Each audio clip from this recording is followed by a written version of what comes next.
요한복음 12장 24절의 말씀입니다. 봉독해 드릴 때 하나님의 음성으로 들으시기를 바랍니다. 내가 진실로 진실로 너희에게 이르노니 한 알의 밀이 땅에 떨어져 죽지 아니하면 한 알 그대로 있고 죽으면 많은 열매를 맺느니라. 아멘. 새로 오신 분들은 꼭 아십시오. 다음 주에 더 귀한 목사님이 오셔서 말씀을 전하실 테니까 오늘 저는 이 교회 목사는 아니니까요, 실망하시면 안 되고요. 얼마나 귀한지 이름도 박귀환 목사님이세요. 제자 학교 통해서 저를 뵀던 분도 분명히 이 안에 계실 겁니다. 그래서 요 오전 예배는 강의 속에서 나온 이야기를 좀 중점으로 이렇게 재구성을 했어요. 다 아는 이야기라고 이렇게 마음의 문을 닫으시면 안 됩니다. 왜냐, 여러분들은 다 기억을 할 수 없어요. 그래서 꼭 어쩔 수 없이, 왜냐하면 박 목사님이 저를 불러주신 것은 그 이야기를 꼭 더 우리 성도들에게 전했으면 좋겠다는 차원에서 저를 불러주신 거라 제가 생각하는데, 그래서 못 들으신 분들이 더 많지 않습니까? 그래서 그렇게 했고요. 근데 오후에는요, 한 번도 들어보지 못한 내용이 다 있어요. 꼭 잊지 마시고, 나 오전에 다 기억나는데 하면서 오후에 안 나오시면 안 돼요. 자, 오늘 말씀 전하겠습니다. 오늘 이 봉독한 메시지는 예수님께서 하셨던 메시지입니다. 예수님께서 당신이 죽으심으로 말미암아서 많은 열매를 맺겠다라는 그런 메시지예요. 그러니까 다시 말하면 예수님의 죽으심을 예언한 메시지이기도 해요. 여러분, 예수님이 죽어야, 또 십자가에 못 박혀 죽으셨기 때문에 우리가 구원받았습니다. 믿으시죠? 여러분, 예수님이 죽으셔야만 가능했던 이 구원의 문제입니다. 자, 그런데 우리 인간은 예수님처럼 죽어서 구원의 능력을 베풀 능력은 분명은 없어요. 그거 분명히 짚고 가야 합니다. 우리는 구원의 능력은 없지만 그 구원의 복음의 소식은 전할 수 있습니다. 근데 예수님처럼 그 복음의 소식을 전하면서 때로는 죽기까지 하면서 복음을 전했던 수많은 선교사를 통하여 실제로 이 메시지처럼 그들이 죽음으로 수많은 열매가 이 땅에 맺혀졌어요. 그 이야기를 오늘 제가 나누는 거예요.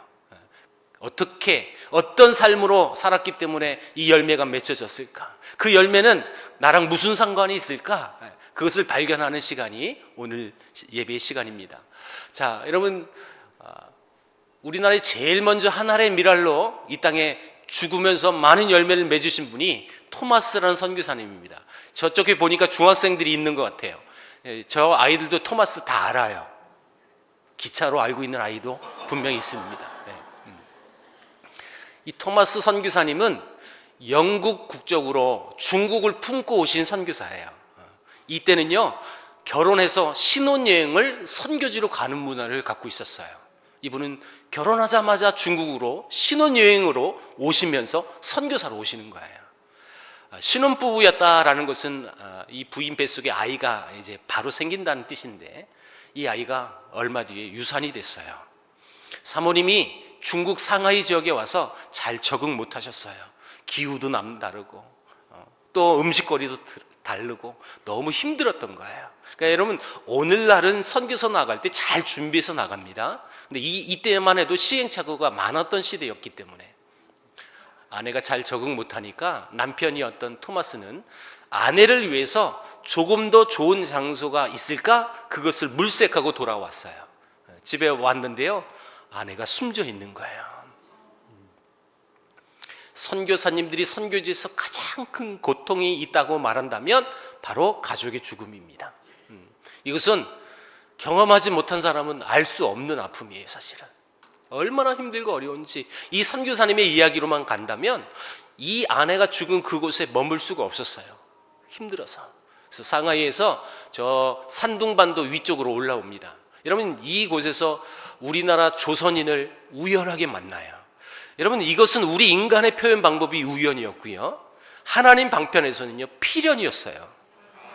그들을, 여러분, 이 조선인을 이 선교사님이 만나게 하심으로 인해서 이분이 조선을 품게 하시려고. 근데 이 두 조선이 어떤 사람이었느냐? 캐톨릭 신자였어요. 그러니까 천주교 신자. 여러분, 이 천주교 신자를 통해서 우리나라 이야기를 듣는데 천주교 신자는 조선 내에 많이 있다는 거예요. 아니, 개신교는 없는데 어떻게 천주교 신자는 있을까? 이유는 간단합니다. 천주교 선교사들이 조선 땅에 들어갔으니까. 프랑스 신부 선교사들이 주축이 돼서 우리나라에 와요, 실제로. 자, 여러분, 이 소식을 들었던 토마스 선교사님은 개신교 성도가 없다는 것은 누군가는 안 갔다는 거예요. 그럼 내가 가보자. 그래서 작은 배를 타고 이분은 1865년도에 조선 땅에 건너와요. 그대로 동쪽으로 항해를 하니까 황해도에 도착하는 거고, 우리나라를 정탐하고 다시 중국 가서 내가 본격적으로 조선을 품고 복음 전하자. 그러려면 조선 언어를 할 줄 알아야지. 그래서 우리 민족의 언어를 배운 거예요. 그리고 선교사로 들어갈 기회를 엿봤습니다. 그런데 들어갈 수가 없는 나라가 조선이란 나라였거든요. 그런 와중 속에 이런 소문을 듣습니다. 어떤 무역선이 조선에 무역을 하러 간다는데 통역관을 모집한다. 왜냐? 무역을 하려면 말이 소통이 돼야 하니까. 그래서 조선 언어를 할 줄 아는 사람, 중국어, 그리고 영어. 왜냐하면 이 배가 미국 상선이었어요. 그러니까 여러분, 미국 선장이라는 뜻입니다. 여러분, 영어를 안 되면 이게 또 안 되죠. 근데 여러분, 요 조건에 합한 사람이 거의 없었던 시대였으니까 토마스가 그 이야기 듣고 내가 그 배에 통역관 자격일지라도 이렇게라도 조선에 들어가야 한다. 그래서 66년도에 이분이 우리나라에 들어와요. 여러분, 이분이 타고 온 배의 이름이 국사책에 다 기록이 되어 있다는 거예요. 예. 여러분, 한 번만 들어보세요. 저너럴 쇼머노라는 배를 타고 지금 많은 분이 이렇게 아는 척을 하셨어요. 여러분, 주의를 잘 받다가 아는 척하면 같이 하세요, 이제. 예. 저너럴 쇼머노 그 배 타고 66년에 입국하는 거예요. 근데 이분이 영국에 이런 편지를 보내놓고 왔어요. 여러분, 한 번만 읽어볼까요? 자, 시작. 아주 잔인하고 사악한 대학살이 최근 조선에서 일어났습니다. 그럼에도 불구하고 누군가 조선에 들어가 선교의 문을 여는 것이 중요함을 깨달아 제가 들어가기로 결정하였습니다. 1866년은 병인년이라고 부르는 해예요. 자, 이 연도에는 병인양요라는 사건이 터지는 해입니다. 우리 중학생들 국사 시간에 이제 다 배워요. 미리 배워도 괜찮아요. 병인양요라는 것은 프랑스 신부 선교사가 우리나라에서 발각이 돼가지고 우리가 9명을 죽여요. 그리고 그 사실을 프랑스가 알아서 군함을 우리나라에 파견시킨 사건이에요. 이를테면 프랑스 군함이 우리를 수도에다 만들고 가는 거예요. 이를테면. 여러분, 그리고 이 배가 베트남에 전쟁이 터져서 철수하거든요. 이 계기로 흥선대원군은 이렇게 지시합니다. 서양 종교를 믿는 놈들 색출해라. 왜요? 서양배가 우리를 쳐들어왔잖아요. 그 서양 종교 믿는 놈들 다 잡아서 죽여버려라. 그래서 약 8,000명이 순교를 당합니다. 그러니까 이건 엄청난 사건이에요. 그래서 이분의 편지글에 대학살이라는 단어가 쓰여 있는 겁니다. 여러분, 이런 일이 벌어졌다는 것은 이분이 또 그 사실을 알고 있었다는 것은 나도 가면 죽을 수 있다라는 뜻이에요. 근데 이분의 편지 말미에 보세요.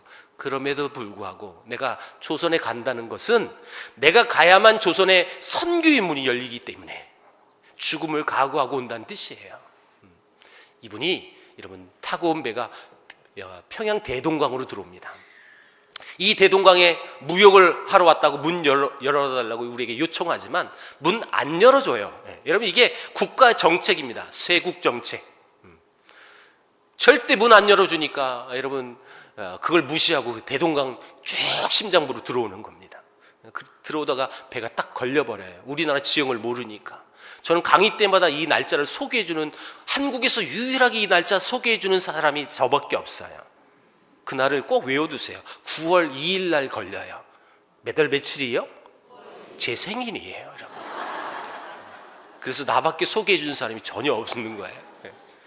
이 배가 걸리니까 우리 조선 군인들은 좋아했답니다. 요 서양 배에 타고 왔던 서양 놈들을 어떻게 하면 쉽게 죽일까?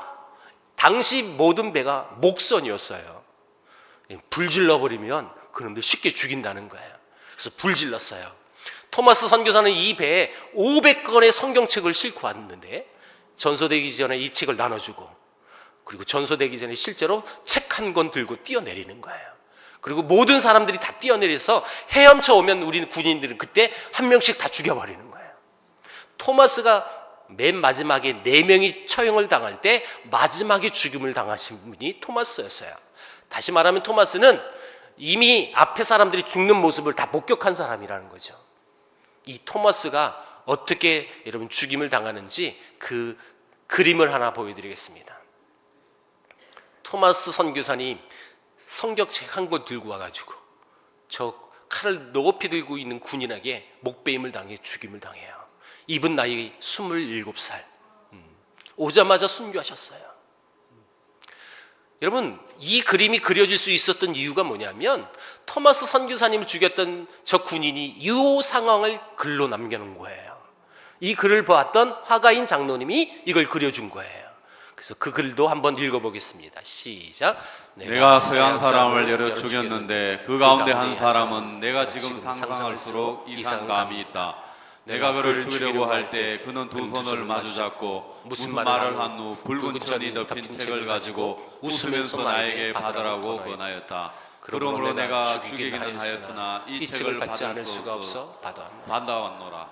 여러분, 분명히 그 죽음의 두려움이 그에게도 있었을 텐데 끝까지 자기가 죽기 전에 복음을 전하려고 애썼던 이 한 선교사의 마지막 장면을 한번 상상해 보십시오. 여러분, 복음을 증거하러 조선에 왔지만 오자마자 여러분 목베임을 당하면서 죽임을 당했던 이 선교사의 죽음을 우리는 어떻게 또 이해해야 할까요? 분명 27살, 그리고 2년 전 자기 부인은 중국에서 이미 숨졌고, 가정적으로 봤을 때 이거보다 더 가슴 아픈 사건이 이 가정에 있을 수 있을까요? 너무너무 괴롭고 너무너무 힘든 이야기일 겁니다. 그러나 여러분, 이 선교사의 죽음은 결코 헛되지 않음을 믿습니다. 이유가 있어요. 자, 이분의 마지막 그 장면 때문에 이 처형했던 군인은 이 책을 받아왔대요. 그리고 집에다 숨겨둔 거예요. 이 숨겨둔 성경책을 저 박충권의 조카가 집에 놀러와서 그 책을 발견했고 그걸 읽고 예수 믿는 사람이 된 거예요. 그리고 먼 훗날 선교사님들도 와서 우리나라 구약 성경을 가장 많이 번역하는데 큰 공헌을 세우신 분이 이분 조카가 된 거예요. 그뿐 아니에요. 이 박충권 씨는 훗날 선교사님들이 이북 지역에 찾아왔을 때 옛날에 선교사를 죽인 사람이 바로 나라고 고백합니다. 그리고 복음 듣고 예수 믿어서 장로님이 되셨어요. 여러분, 이 사건 하나만 봐도 이 토마스 선교사님의 죽음이 헛되지 않음을 증명해 주는 거예요. 왜요? 이 가정이 예수 믿은 가정이 된 거예요. 또 하나의 사건은 이분이 나눠줬던 성경책을 어떤 소녀는 3권이나 받아왔어요. 뭣도 모르고. 근데 소문을 듣습니다. 그 서양 서적을 갖고 있다간 죽는다고. 그래서 안 죽으려고 어떤 어른한테 3권을 다 줘버려요. 그분 죽으라고. 그분은 안 죽어요. 그분은 성경책을 한 장씩 다 찢어가지고 자기 집 도배지로 발라버려요. 성경책이라고 해서 바른 건 아니에요. 종이 질이 너무 좋았답니다. 이게 수입품이에요, 여러분. 중국산. 네. 중국어 성경책이었으니까. 여러분, 어떤 성경의 의미를 부여하고 바른 것은 아니었지만 하나님은 그 집을 귀하게 쓰셨어요. 그 집을 교회로 만드십니다. 널다리꼴 교회라고 불렀는데 이 교회가 성장해서 엄청난 교회가 된 거예요. 그 교회는 평양 장대현 교회라고 불러요. 이 교회는 1907년도에 평양 대부흥이 일어났던 교회가 바로 이 교회예요. 토마스의 한 선교사의 이 죽음이 결코 헛되지 않아서 나중에 평양 대부흥의 이런 시작점이 될 수 있었던 그 일을 하나님 만드신 거예요. 그래서 여러분, 하늘의 그 밀이 땅에 떨어져 죽지 않으면 그냥 그대로 있지만 죽음으로, 물론 이거 아까 얘기했어요. 예수님의 죽음을 예고한 거라고. 그러나 선교사들도 마찬가지. 죽으면서 그 죽음의 의미가 어떻게 부여될까 알지도 못했던 시기였지만 훗날 알게 되는 거예요. 이 죽음을 통해서 더 많은 열매가 맺혀지니까. 여러분, 이 사진은 현재 북한에 있는 사진인데요. 그 옛날 1866년 저널 셔먼호 그 배를 불지르고 그 서양인들 다 죽였던 그 사건을 북한 주민들은 우리 조상님들 너무 잘하셨어요, 그 뜻이에요. 격침 기념비이니까. 언제요? 자세히 보시면 9월 2일이라고 적혀 있어요. 이곳이 토마스가 순교했을 것이다라고 추정하는 곳입니다. 토마스 파송교회를 보여드릴게요. 지금도 영국에 이 교회가 있습니다. 이 교회 담임 목사님이 토마스 아버지셨어요.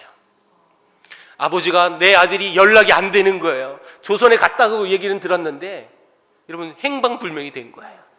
순교했다는 얘기 바로 알지 못했어요. 나중에 안 거예요. 이전 뒤에. 이 아버지가 자기 아들이 순교했다는 이야기 듣고 얼마나 또 가슴이 미어졌겠습니까? 이 아버지는 자기 아들을 죽였던 그 조선을 미워하지 않고 여러분 오히려 이 아들을 죽였던 그 민족을 품고 기도합니다. 성도들이 함께 기도하는데요, 기가 막힌 건 지금도 이 교회가 한국을 위해서 기도하는 시간을 따로 가져요. 너무너무 귀해요. 이 교회가 우리 민족을 품고 기도했더니 한 선교사가 이 이야기를 들었어요. 내가 그 민족에 복음 전하겠다고. 근데 이분도 사실 배 타고 들어오면 죽어요. 근데 이분은 죽지 않을 수 있는 상황을 갖고 있었던 선교사예요. 중국에 상주하는 선교사였거든요. 여러분 중국 심양이라고 많이 들어보셨을 겁니다. 이분이 세운 교회가 심양에 지금도 있어요. 이렇게. 여러분 존 러스라는 선교사인데 지금 이 교회 이 건물 뒤에 새로운 성전이 따로 있어요. 이 교회 성도 숫자는 10,000명이에요. 이 교회에 심무했던 선교사님이었는데 이 선교사님이 심양에서 압록강 쪽으로 걸어 내려오십니다. 이유는 압록강 주변에 우리 조선인이 무역을 하는 중국 땅이 있었어요. 이건 합법적인 무역이에요. 그래서 중국 국경 안에 있는 땅이지만 조선인을 만날 수 있는 땅, 그곳을 고려문이라고 불렀어요. 여기로 가면 조선인을 만날 수 있는 거예요. 그래서 이들에게 복음 전하러 가자. 그래서 이분이 이 고려문에 찾아왔어요. 단동 바로 위에 있는 곳입니다. 자, 이곳에서 우리 조선인들 만나서 여러분 우리말을 배우고 그리고 그들에게 복음을 전하고, 그래서 요 네 분이 여러분 최초의 세례자가 되는 건데요. 요 분들에게 우리말을 이렇게 배웠답니다. 기역, 니은, 디귿 우리 언어를 배우는 거예요. 밑에다 다 적어놨어요. 영어로 기역, 니은이라고. 여러분 그 다음 순서는 뭐냐면 단어를 배워요. 여러분 세 번째 줄에 오른쪽 단어를 보면 영어로 Y-O-U, U라고 적어놨어요. U는 너, 당신이에요. 그렇죠? 요 단어를 우리말로 이렇게 배우시는 거예요. U는 너희, 님자, 님자래. 우리 언어예요, 이게. 밑에 단어를 보면 가라는 말은 우리 이 가라는 말은 가다라는 동사, 이 가라는 말은 어떻게 변형이 되느냐? 가우, 가시, 가라, 가소, 가슴만, 간너리, 가스 뭐 이렇게 9가지나 변형이 되는 언어를 배우시는데 자세히 보시면 이게 표준어가 아니에요. 선교사님 지금 사투리를 배우고 있는 거예요.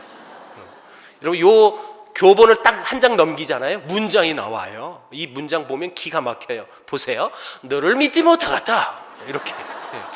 어떻게 왔으마? 걸어왔음에. 질문하고 대답하는 거예요 지금. 맨니 길으러 간마? 팔스보리 간매. 야 다리 아파 가지 못하겠대. 야. 선교사님은 표준어인 줄 알고 배우신 거예요.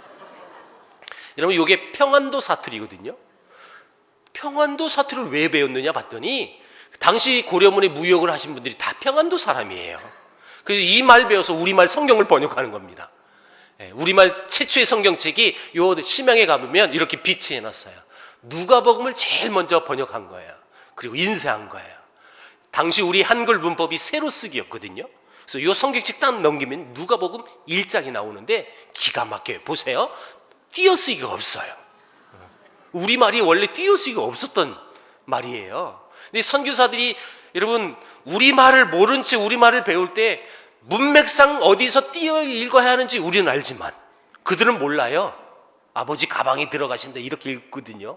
그러니까 이 선교사들이 너무 헷갈려가지고 단어와 단어끼리 띄어쓰기를 하신 거예요. 그분들이 빨리 배우려고.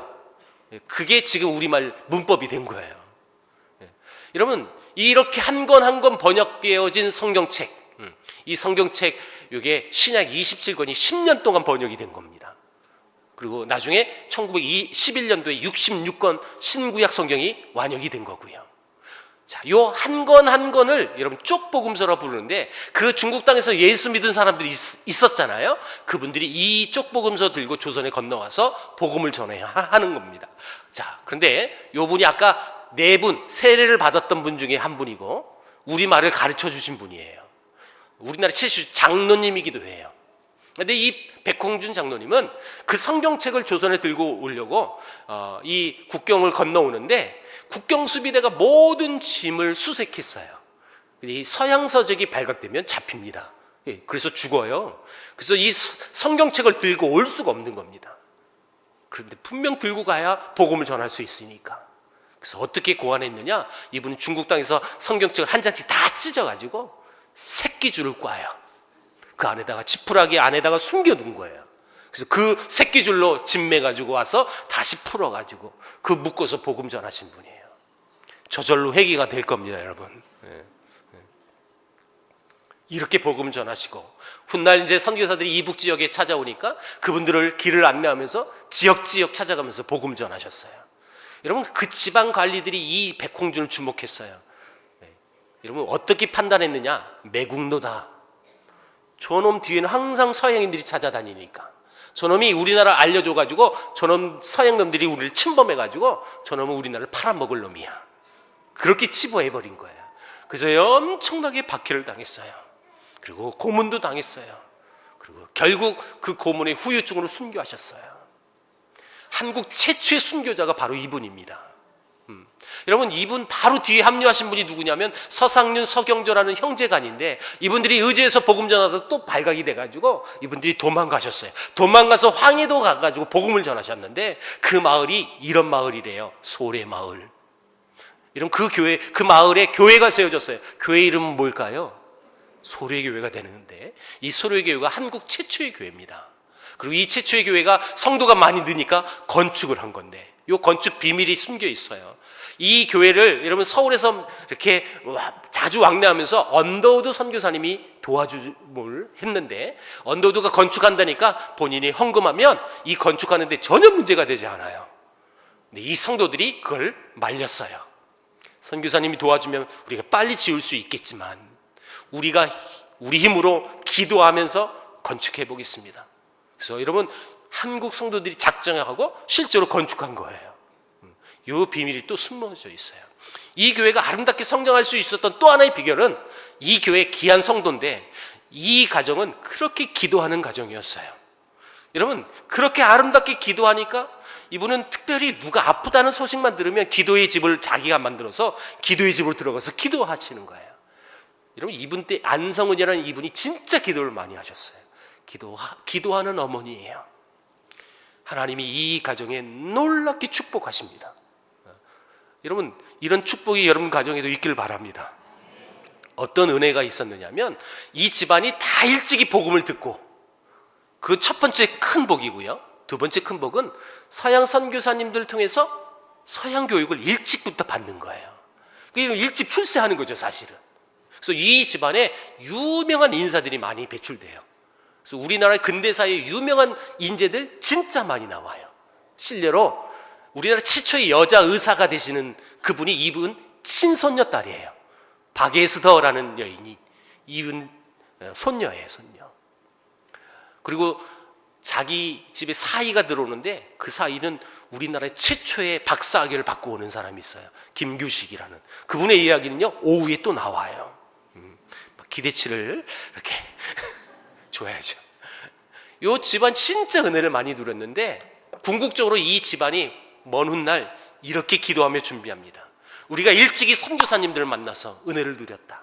특별히 기독교 교육을 어린 시절부터 우린 받았다. 그렇다면 우리도 기독교 교육을 가르칠 수 있는 학교를 만들어서 우리도 흘려보내야 한다. 그래서 세운 학교가 지금 서울에 있어요. 그 학교는 서울여자대학교예요. 그래서 서울여대는 지금 기독교 학교입니다, 여러분. 그 흐름이 이 가정에서 일어나는 겁니다. 지금까지 이 이야기는 첫 번째 이 하나의 미랄로 이 땅에 죽으면서 많은 열매를 맺었던 이야기를 들으신 거고, 자, 이분은 두 번째 하나의 미랄입니다. 조셉 할리 데이비스, 호주 1호 선교사입니다. 뭐 이름이 이렇게 깁니까? 또 어렵죠? 우리도 지금 어렵잖아요. 근데 여러분 조선시대 우리 조선인들이 이분의 이름을 어떻게 불러요? 조셉 해리 데이비스 선교사님 이렇게 못 불러요. 그래서 우리를 위하여 선교사들은 우리식 이름을 바꾸는 거예요. 이분 한국식 이름 너무 재밌어요. 덕배시 선교사님, 언더우드 선교사님 원두우 이렇게 부르는 거예요. 이 덕배시 선교사님은 호주에서 우리나라에 첫 번째 오셨던 선교사님인데 서울에서 언어 배우시고 우리말 배운 지 5개월 만에 우리말로 설교를 시작합니다. 안 놀라는 사람들은 누구예요 도대체? 여러분 이 특별한 달란트가 그에게 있었어요. 교육가였거든요. 22살에 박사학위를 받았고 7년 동안 호주에서 학교를 세워서 교육가의 삶을 살았던 분인데 이분이 우리나라 선교사로 헌신하신 거예요.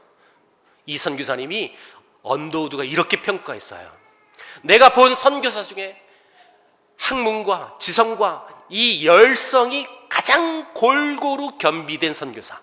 그래서 언더우드가 이분이 서울에서 언어 배웠으니까 그렇게 호시탄탄 노렸답니다. 나랑 같이 동역하자고. 근데 이분이 선교의 원칙을 얘기하면서 이렇게 반론을 제기했어요. 한 번도 복음을 듣지 못한 땅에 먼저 가야죠, 선교사님. 선교사는 지금 서울에 계시니까 나는 부산에 가서 복음 전하겠다고. 그래서 이분이 부산을 결정한 거예요. 그래서 3월 14일 날 6개월 만에, 우리 한국에 온 지 6개월 만에 3월 14일 떠나서 4월 4일 날 부산에 도착해요. 21일 동안 도보 여행을 하신 거예요. 그 먼 거리를. 근데 놀라지 마세요. 그 다음 날 4월 5일 날 숨졌어요. 아무것도 못하고. 여러분 지금 첫 번째, 두 번째 선교사님의 이 공통점 보세요. 오자마자 죽은 거 아니에요, 그렇죠? 아무것도 못했어요. 그런데 아무것도 못한 그 죽음을 이렇게 평가한다는 거예요. 그 죽음을 통해서 많은 열매가 맺혀졌다라는 거예요. 도대체 어떤 이유로 이런 선교사님이 아무것도 못하고 죽었는데 어떻게 열매가 맺혀지냐, 이런 겁니다. 이분을 보내냈던 호주 선교회가 사실 충격을 당했어요. 너무 기대가 컸던 선교사인데 미개한 조선 땅에 보내놨더니 병으로 바로 죽어버린 거예요. 그래서 호주 선교회는 약간의 분이 있었대요. 야, 그런 나라 계속 보내면 다 죽어나간다. 보내지 말자. 이해는 돼요. 한 분이 이렇게 반론했어요. 그러면 그 민족 언제 예수 믿습니까? 그 민족 언제 우리처럼 하나님을 찬양하고 예배할 수 있습니까? 그러면 그래도 보내야죠. 그래서 보내기로 결정한 거예요. 그 한 분의 반론 때문에. 그래서 호주 선교회가 호주 멜번에서 대거 우리나라에 선교사를 보내기 시작하는데 어디로 보낼까 걱정하다가 이분이 죽은 곳에 보내주자 그러면. 그래서 부산 경남을 품고 호주 선교회의 선교사들이 찾아오는 겁니다. 여러분 이 선교사님들이 후발주자가 이렇게 오셨어요. 1891년도에. 그분은 1890년도에 돌아가셨고 이 91년도에 오는 거예요. 자, 맥케이 부부 사모님도 오셨고 맨디스 페리 퍼서 요 세 분은 싱글 여자 선교사예요. 그러니까 여러분 여자들이 중점으로 사역을 했다는 뜻이죠. 그래서 했던 사역이 뭐냐? 여자 고원입니다. 자, 요 두 번째 이름이 맨디스인데 이분이에요. 자, 이분이 이런 고원을 세웠어요. 미오라 고원. 아이들이 자라니까 학교가 필요했어요. 그래서 부산진에 일신 여학교라고 세워요. 이게 부산의 최초의 학교입니다. 이 학교가 여러분 지금은 이름이 바뀐 거예요. 동래 여자 중고등학교. 근데 이 선교사님이 이 학교를 세울 수 있었던 비결이 뭐냐면 이분이 호주에서 신앙생활할 때 이 교회 주일학교 교사였어요. 여러분 이 주일학교 교사가 조선에 와서 학교를 또 세우는 건데 다시 말하면 이분이 이 호주에 있을 때는 주일학교 교사 자기 제자들이 있었던 거예요. 자기가 교사니까. 이 제자들은 하루아침에 선생님을 선교사로 보낸 겁니다. 그래서 이 선교사님이 조선 부산에 와가지고 편지를 많이 보내줘요. 제자들에게. 이 제자들 중에 한 명이 어린 시절부터 우리나라를 알게 돼가지고 우리나라를 품고 선교사로 반응해서 온 거예요. 또 그 학생이 누구였느냐? 로버트 왓슨이라는 학생이었는데 이분의 주 사역지는 통영과 거제도라는 섬이었어요. 이 거제도 산골 찾아가서 복음을 전하시는데 산골에 한 영혼이 예수 믿어서 여러분 장로님이 되고 그리고 교회를 세웠는데 이 교회가 지금 현재 사진이에요. 이 교회 여러분 그 첫 번째 믿었던 분의 아들이 또 장로가 되고 그의 아들이 또 장로가 돼서 3대째 이 교회는 장로님 배출해요. 근데 이 3살 난 아들, 요 아들은 4대가 되는데 요 아들은 목사가 되셨어요. 그분은 유명하신 분입니다. 오카는 목사님이십니다. 오카는 목사님 4대 할아버지가 로버트 왓슨이라는 호주 선교사한테 복음을 들어요. 근데 그 로버트 왓슨은 어떻게 왔습니까? 자기 주일학교 교사였던 맨지스 선교사가 부산에 왔기 때문에. 그 맨지스는 왜 왔습니까? 호주 1호 선교사가 부산에 오자마자 하루 만에 죽어서 그 뒤를 잇겠다고 오신 거예요. 선교라는 것은 하루아침에 뚝딱 떨어지는 것이 아니더라고요. 다 이런 연결고리가 있는 거예요. 이것이 두 번째 하나님의 미랄로 이 땅에 묻혔던 선교사님들의 열매라는 거예요. 열매. 그러니까 여러분, 우리 한국교회에 이렇게 놀라운 은혜를 누리는 거 그냥 우연하게 일어나지 않습니다. 세 번째 선교사님의 이야기를 한다면 이분은 존 헤론이라는 선교사인데 이분은 의대를 수석적으로 봐셨어요. 그래서 의대 교수로도 내정됐던 사람인데 우리 조선 이야기 듣고 이렇게 반응하셨습니다. 하나님, 제게 청진기 한 대와 약품을 살 수 있는 몇 푼의 돈만 있으면 이 조선에 제일 먼저 입국하는 선교사가 되고 싶습니다. 이렇게 기도하고 실제로 파송받고 오시는 거예요. 자, 여러분, 제중원이라는 병원이 있었어요. 이 병원이 지금 세브란스 병원이라고 부르는데 이 제중원의 원장으로서 섬기시는데 하루에도 100여 명의 중증 환자를 진료하셨어요. 너무너무 무리하시니까 건강을 잃으셨고 여름에 휴가를 받아서 남한산성을 갔는데 이런 가던 도중에 응급 환자가 병원에 왔다는 이야기 듣고 사모님과 두 딸을 휴가지를 보내고 자기는 돌아왔어요. 그리고 환자를 진료하는데 그 환자의 전염병이 이분에게 그대로 감염이 됩니다. 그리고 그 감염된 그 전염병으로 쓰러져 돌아가신 거예요. 의대 교수로도 잘 살 수 있었던 그런 조건이 있었는데 그 모든 권리를 포기하고 이 조선 땅에 와서 안타깝게 5년 만에 숨진 거예요. 이분이 죽고 나서 언더우드가 여러분 모든 장례를 주도할 때에 이 선교사님을 양화진 땅을 우리 조선에서 얻어내가지고 이분을 제일 먼저 묻어준 겁니다. 그래서 오늘날 양화진 선교사 묘지가 만들어진 이유가 바로 이거예요. 언더우드 선교사님이 이 사랑하는 이 동역자를 묻고 언더우드는 안식년을 떠나셨어요. 그래서 이 언더우드가 캐나다하고 미국에 가는 곳곳마다 이런 메시지를 전합니다. 조선의 의료 선교가 너무 절실합니다. 그게 너무 미개하고 간섭으로 수많은 사람들이 죽어가는 건데 이 민족에 많은 의사 선교사님들이 반응했으면 좋겠다고. 이 얘기 들었던 여러분 토론토 의대 교수였던 에비슨 선교사님이 이 얘기를 들었어요. 그때는 선교사가 아니라 교수였죠. 의대 교수가 이 얘기 듣고 내가 가겠다고 반응하신 거예요. 그래서 이분이 의대 교수 출신이 왔는데요. 이분은 약학과 의학을 전공하셨던 분이에요. 여러분 불보듯 뻔합니다. 이분이 와서 얼마나 많은 환자를 살려내는지. 그런데 문제에 여러분 도달이 돼요. 우리나라 이 최초의 서양병원은 제중원이라고 했는데 말만 서양병원인 거예요.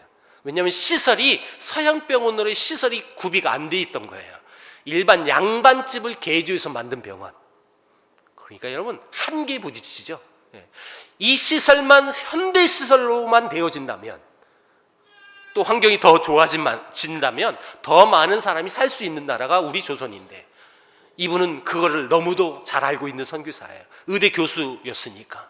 그래서 이분은 5년 만에 안식년을 떠납니다. 그래서 기회가 되는 곳곳마다 찾아가서 선교 보고를 해놨는데 꼭 내용 중에 조선 땅에 현대시설 병원이 필요합니다. 기도해 주세요. 뉴욕 카네기홀에서도 이렇게 보고할 수 있었어요. 2층에 있는 머리 하얀 어른이 할아버지가 그 말씀 듣고 감동받아서 이분에게 찾아와서 헌금을 해주는데 지금의 돈으로 1,000억의 헌금을 해주는 거예요. 그분의 이름은 세브란스라고 불러요.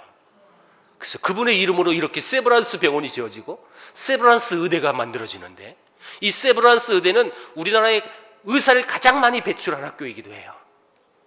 이게 서울역 건너편에 만들어졌는데 지금은 옮겼죠. 신촌으로. 그래서 우리가 잘 알고 있는 신촌 세브란스 병원 이렇게 부르는 건데 이유가 있어요.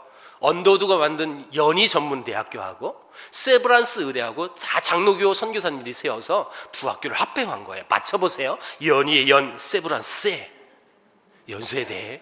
그래서 연세대 옆으로 신촌으로 이사 간 거예요. 그 연세대는 이렇게 생겼죠. 이 언더우드가 만든 교훈을 지금도 쓰고 있어요. 이 언더우드 만든 교훈은 이렇게 불러요. 진리가 너희를 자유케 하리라. 그런데 안타까운 건 지금은 교훈만 그래요. 교훈만. 그럼 이 미션 스쿨이요, 더 이상 이 미션 스쿨의 이 정체성을 잃어가니까 이 선교사들의 그 마음으로 세워졌던 그 학교가 다 정체성이 사라져버린 거예요. 경제 논리로 바뀌어가지고. 그리고 이 학교는요, 믿는 자들이 많이 가져야 되는데 믿지 않는 자들이 다 학교를 주도하고, 학생도 더 믿지 않는 학생이 98%, 믿는 애들 2%. 우리 중학생들 지금부터 이 학교를 목표로 해서 기도하고 공부했으면 좋겠어요. 너희들이 아멘 해야 돼. 이분들이 해볼 필요 없어. 고등부는 현실을 너무 직시해서 아멘이 잘 안 나올 수 있거든. 중등부는 여러분 아직 기회가 있어요. 사실 여러분, 이 학교는 공부 잘해야 가는 학교잖아요. 그래서가 아니라 이 미션 마인드가 믿는 자들을 통해서 회복되어져야 합니다. 그런 꿈들을 우리 학생들이 가져야 돼요. 그렇게 기도했다고 가서 부모님에게 얘기해봐. 내일부터 반찬은 달라져. 진짜 달라져. 여러분, 정말 이 땅에 정말 안타까운 죽음이에요. 조한 헤론도 5년 만에 좋은 조건이 있었지만 이 땅에서 안타깝게 죽은 거예요. 근데 그 안타까운 죽음을 통해서 더 많은 선교 열매가 맺혀지는 거예요. 이 선교사님의 얘기를 통해서 오늘 말씀을 맺겠습니다. 이분은 루비 캔드릭이라는 25살의 처녀로 우리나라를 반응해서 선교사로 오신 분이에요. 사실은 이분이 우리 조선에 갈 때 엄마가 반대했어요. 왜냐하면 위험한 국가라는 사실을 엄마는 아셨거든요. 끝까지 엄마가 말리셨대요. 제가 이따가 글을 읽을 건데 그 글에도 나와요. 엄마가 이 부두에서까지 너 꼭 가야 되니? 이렇게 막으셨던 근데 그 다 뿌리치고 왔는데 우리나라에 와서 8개월 만에 죽었어요. 3개월 동안 서울에서 언어 배우고, 이분이 부임지가 어디냐면 지금은 황해도죠. 개성에 여학교가 있었습니다. 이 개성 여학교는 지금 이름이 바뀌어서 대전으로 내려왔어요. 그게 호수돈이라는 학교예요. 호수돈의 원래 이름은 개성 여학교예요. 그 학교에 여러분 평신도 선교사로 부임해서 간 거예요. 근데 거기서 병 걸려가지고 세브란스 병원에서 치료하다가 숨을 거뒀어요. 근데 이분이 마지막으로 남긴 것이 편지글입니다. 편지글. 이분이 죽기 전에 이 보낸 편지가 있었어요. 이 편지를 받았던 부모와 친구들은 그 다음날 이 친구가 죽었다는 얘기를 전보를 통해서 알게 됩니다. 얼마나 또 미워졌겠습니까? 이분이 이런 편지를 썼어요. 제가 읽을게요. 사랑하는 아버지 어머니, 이곳 조선 땅에 오기 전 집들이 심었던 꽃들이 활짝 피어났다는 소식을 들었을 때 오늘은 종일 집 생각만 했습니다. 이곳 조선은 참 아름다운 곳입니다. 모두들 하나님을 닮은 사람들 같습니다. 선한 마음과 복음에 대한 열정으로 보아 아마 10년이 지나면 이곳은 주님의 사랑이 넘치는 곳이 될 것 같습니다. 오늘 밤 유난히도 고향으로 돌아가고 싶습니다. 외국인을 죽이고 기독교를 증오한다는 소문 때문에 부두에서 저를 끝까지 말리셨던 어머니 얼굴이 자꾸 제 눈앞에 어른거립니다. 어머니, 아버지, 어쩌면 이 편지가 마지막일 수도 있을 것 같습니다. 제가 이곳에 오기 전 뒤뜰에 심었던 한 알의 씨앗으로 인해 이제 내년에 온 동네가 꽃으로 가득하겠죠. 그리고 또 다른 씨앗을 만들어내겠죠. 저는 이곳에 작은 씨앗이 되기로 결심하였습니다. 제가 씨앗이 되어 이 땅에 묻히게 되었을 때 아마 하나님의 시간이 되면 조선 땅에도 많은 꽃들이 피고 그들도 여러 나라에서 씨앗이 될 것입니다. 저는 이 땅에 저의 심장을 묻겠습니다. 바로 이것은 조선에 대한 제 열정이 아니라 하나님이 조선을 향한 열정이라는 것을 알게 되었습니다. 어머니, 아버지 사랑합니다. 그녀의 마지막 유품이에요. 그런데 그녀의 편지 속에 이런 내용이 있습니다. 내가 이 땅의 작은 씨앗이 되겠습니다. 왜냐? 내가 이 땅에서 씨앗이 되어지면 땅에서 썩어서 죽을 건데, 그러면 그 씨앗을 통해서 열매가 나올 거고, 그 열매를 통해서 또 다른 씨앗이 만들어질 건데, 이게 한국 성도를 얘기하는 거예요. 하나님의 시간이 되면 그 씨앗이 또 다른 나라에 또 선교지에 가서 나처럼 또 작은 씨앗이 될 것입니다. 믿음으로 보는 거예요. 현실적으로 이 시대는 그렇게 볼 수 없는 시대였어요, 사실은. 근데 이걸 믿음으로 보는 거예요. 여러분, 그대로 이루어졌잖아요. 그러면서 이렇게 마지막 고백합니다. 저의 심정을 그래서 조선에 묻겠습니다. 여러분, 분명 이 8개월의 짧은 생애를 마감한 한 처녀 선교사의 죽음이 어떻게 평가되어지고 어떻게 여러분 또 해석이 되어져야 할까요? 저도 사실 개인적으로 고민이 많았던 문제였어요. 그런데 제가 선교지에서 몇 번 집회할 때 이런 일을 경험합니다. 선교사님들이 꼭 끝나고 내게 찾아와서 이렇게 증언하셨어요. 제가 이 선교지에 올 수 있었던 이유가 뭔지 아십니까, 목사님? 저는 이 루비 캔드릭 이야기를 듣고 선교사로 헌신할 수 있었습니다.